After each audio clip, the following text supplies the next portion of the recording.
Hello and welcome to The Print. Today we have with us a very special guest, Mr. Amitav Ghosh, author, storyteller, winner of the Gyanpith Award, and presently the keynote speaker of the BML Munjal lecture series.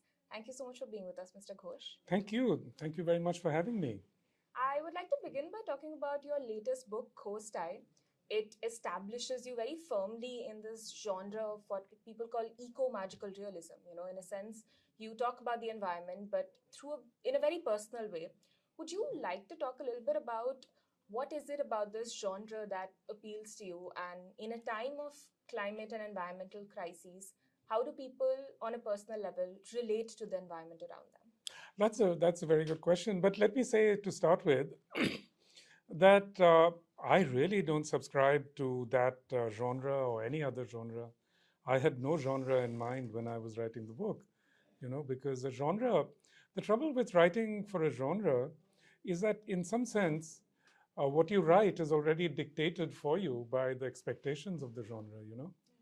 So that's certainly not a genre that I was writing for.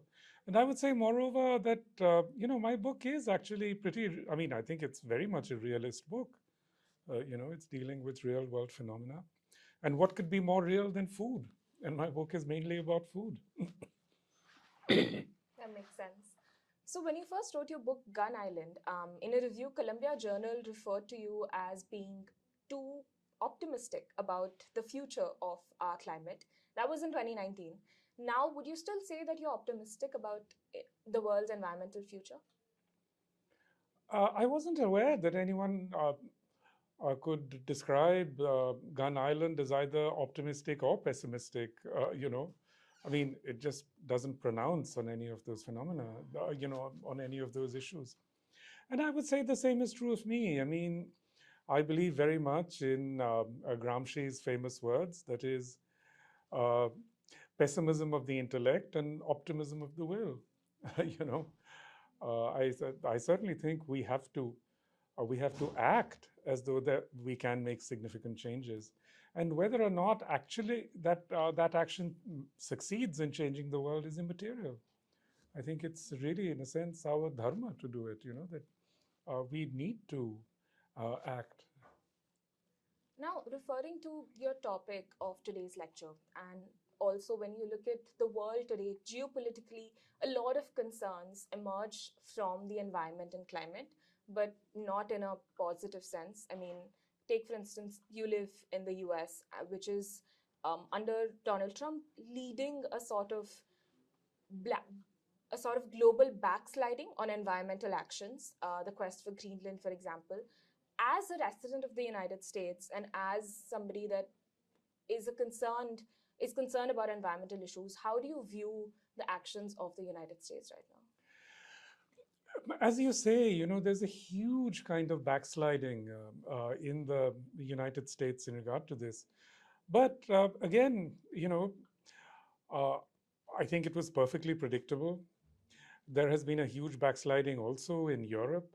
So that's also not, it's not purely a sort of American phenomenon. Until quite recently, the Europeans were talking a very good game about climate and going green and so on. And suddenly now all of that is out of the window, and all they're doing is rearming. They're finding, $1 trillion to the equivalent of $1 trillion to, build up their armies and armaments and so on.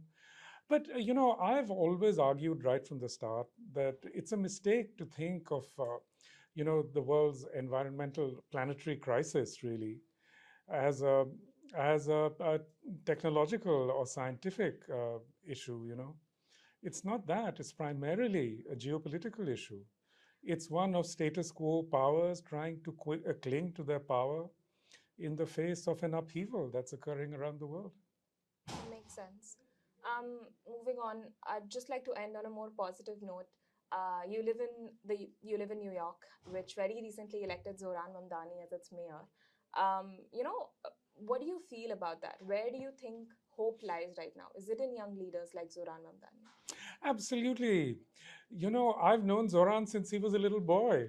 I mean, I've known him really well. His mother is one of my oldest and closest friends. So I've literally seen him grow up. And he was always an incredibly charming, kind, charismatic a boy, but also really, I must say, just very considerate. You know, I mean, I remember, for a long time, his grandmother and grandfather also lived with them, and they were very frail. And how well he would look after them. He would just literally sort of walk him into rooms and so on. So everything that Zohran is doing comes from the heart, and it comes from the brain as well. I mean, I've always known Zohran to be a very thoughtful young man, but I think I actually co-hosted a fundraiser for him in New York. My wife and I have supported his campaigns from the time that he was running for the New York State Assembly, and even before that, when he was on hunger strike for the taxi workers union. So Zohran has really built up his political legacy, and all of that. None of that surprises me. But what did, I must say, surprise me is the incredible competence that he's shown in governance.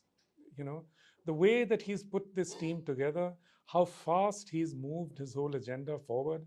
I mean, this is going to be really a turning point for especially democratic politics Yeah, in the United States.